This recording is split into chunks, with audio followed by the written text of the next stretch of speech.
Hello दोस्तों, आपका स्वागत है आपके अपने चैनल बालक ज्ञान में। दोस्तों आज हम आप लोग के लिए केमिस्ट्री का 9वां चैप्टर लाए हुए हैं, ठीक है ना।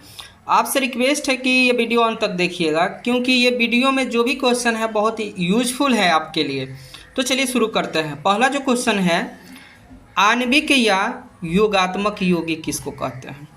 तो देखिएगा, जब दो अथवा अधिक सरल अस्थायी यौगिक के विलयनों को उनके अधिक अनुपात में मिलाकर वाष्पित होने तक गर्म करने से नए पदार्थ जो है, नए क्रिस्टल पदार्थ प्राप्त होते हैं। इन पदार्थों को क्या बोलते हैं, आणविक या योगात्मक यौगिक बोल देते हैं। कहने का मतलब है दोस्तों कि दो है पदार्थ और उन दोनों को हम गर्म कर रहे हैं किसी विलयन के समान अनुपात में, ठीक है ना। और जब तक हम गर्म कर रहे हैं कि जब तक वो जो है कोई दूसरे पदार्थों में ना, क्रिस्टल में ना बदल जाए, तो ऐसे यौगिक को हम लोग क्या बोलेंगे, आणविक या योगात्मक यौगिक। कहने का मतलब इसको हम गर्म कर रहे हैं, ठीक है ना, इसको गर्म कर रहे हैं, हीट कर रहे हैं। अब देख रहे हैं कि बाद में जाके ये कुछ इस तरीका अलग पदार्थ बन गया, ठीक है ना। तो ऐसे को हम लोग ये कहेंगे। अगला जो क्वेश्चन है, आणविक यौगिक जो है ये दो प्रकार के होते हैं।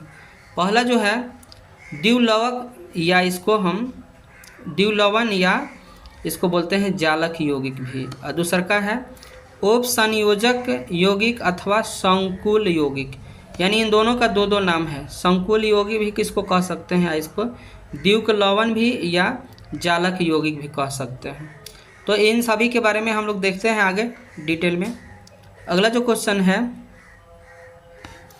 द्विक लवण या जालक यौगिक किसको कहते हैं। तो ये ऐसे तत्व होते हैं, मान लीजिए ऐसे यौगिक होते हैं कि इनका अस्तित्व केवल क्रिस्टलीय अवस्था में ही रहता है।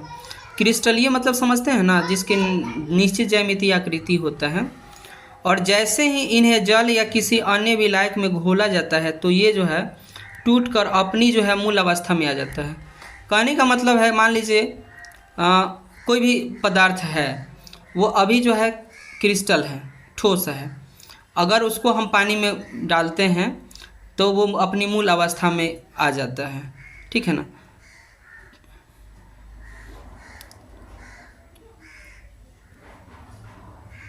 कोई भी चीज़ है, मान लीजिए, मान लो इस चीज़ का, ये चीज़ को हम जोड़ के एक बड़ा चीज़ बना दिए, इन सभी को जोड़ के एक बड़ा चीज़ बना दिए, इतना बड़ा।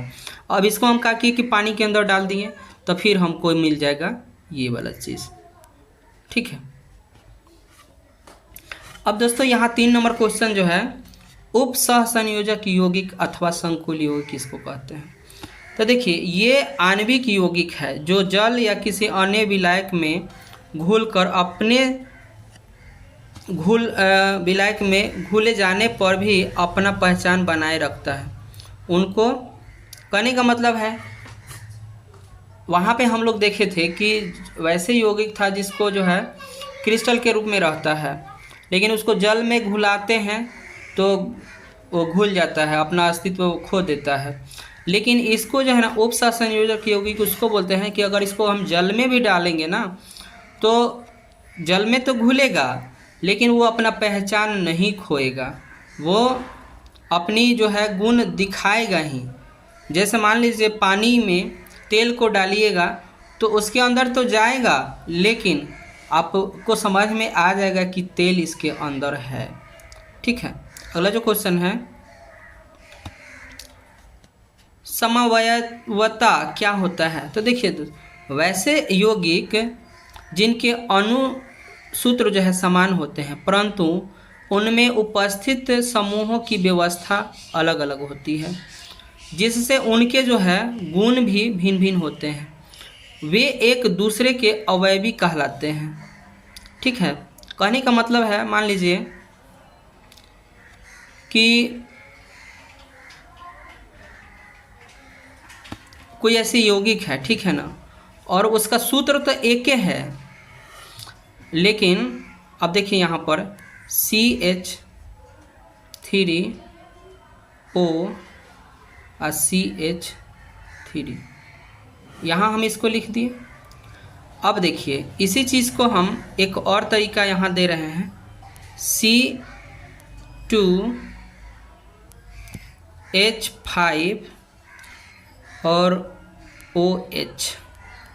अब देखिए ये एथिल अल्कोहल हो गया, ये हो गया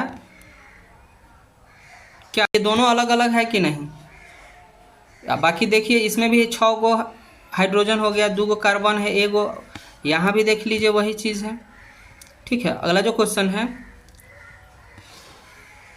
उप सह संयोजक संख्या किसको कहते हैं। तो लिंगेड की संख्या, लिंगेडों की अधिकतम संख्या जो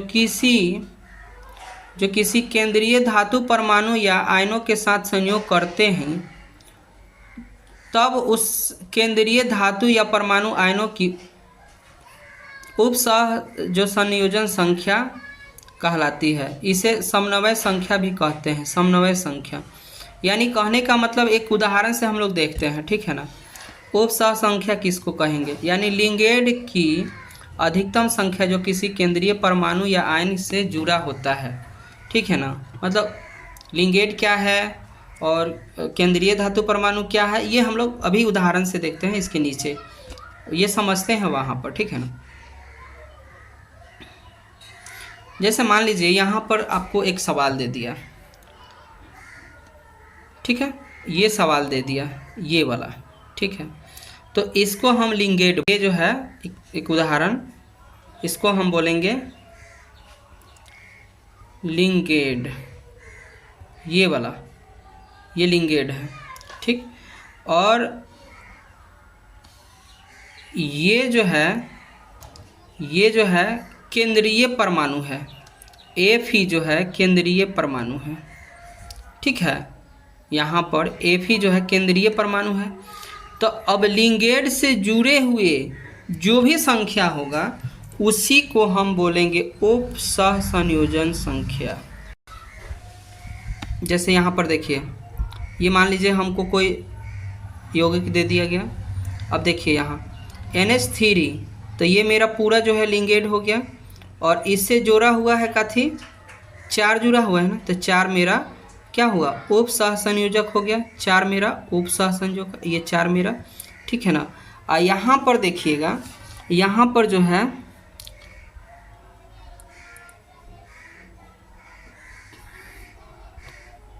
दो तत्व अंदर में है, तो द्विल वाला फार्मूला लगेगा। तो यहाँ 3 है, तो इसको 2 गुने 3 से गुना कर देंगे तो इसका 6 हो जाएगा। तो इसका आंसर 6 दिया हुआ है। यहाँ पर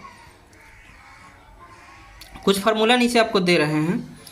किसी धातु परमाणु या आयनों से जुड़े कुल दाता परमाणु की संख्या को उप सह संयोजन संख्या कहा जाता है। अभी जो हम लोग देखे थे, अब देखिए इसके कुछ यहाँ पर प्रकार भी हैं। अगर उप सह संयोजन संख्या निकाला है तो दंतुक लिंगेड 1 होगा तो ये फार्मूला लगेगा। उसमें अगर 2 होगा, जैसे मान लीजिए ये कोष्ठ के अंदर हम लोग देखे थे ऐसा करके 2 देखे थे ना, तो ये 2 होगा। और यहाँ पर कुछ है तो हाई 2 है तो 2 ले लेंगे, तो हाई वाला फार्मूला लगा देंगे, ठीक है। अगला जो क्वेश्चन, वह परमाणु जो लिंगेज की निश्चित संख्या से जोड़ता है, ज्यामिति बनाता है, उसको केंद्रीय तत्व परमाणु कहते हैं। क्वेश्चन ये है केंद्रीय तत्व परमाणु किसको कहते हैं। अगला जो क्वेश्चन है, लिंगेट किसे कहते हैं। परमाणु या परमाणुओं के समूह है जिसमें कम से कम एक लोन पेयर ऑफ इलेक्ट्रॉन होता है, जिसको लिंगेज कहा जाता है। लिंगेड एक होता है। और वह परमाणु जो है अभी देख ही लिए थे हम लोग इसको। अगला जो क्वेश्चन है, कार्बोनिल यौगिक किसको कहते हैं। तो धातु व कार्बन मोनोऑक्साइड की क्रिया करने से, यानी वैसे धातु जो कार्बन मोनोऑक्साइड से क्रिया से बने ऑक्साइड को कार्बोनिल यौगिक कहते हैं, ठीक है। चलिए आगे जो है क्वेश्चन,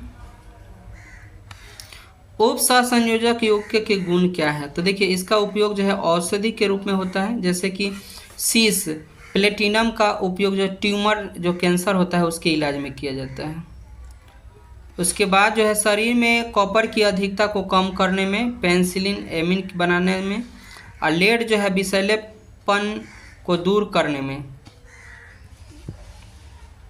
अगला जो है शरीर में आयरन की अधिकता को कम करने में डेस्फेरिऑक्सी बी काम में लिया जाता है और जैव प्रणाली में भी इसका उपयोग होता है।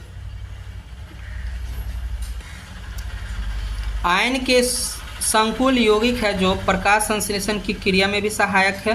रक्त में उपस्थित हीमोग्लोबिन Fe मतलब लोहा जो है Fe का मतलब लोहा होता है, इसकी परमाणु संख्या 26 होती है। आयन का संकुलन यौगिक है जो शरीर में ऑक्सीजन की पूर्ति करता है, ठीक है। और यहाँ पर जो है विटामिन B12 में साइनोकोम्बोलोमिन पाए जाते हैं जो कि कैल्शियम युक्त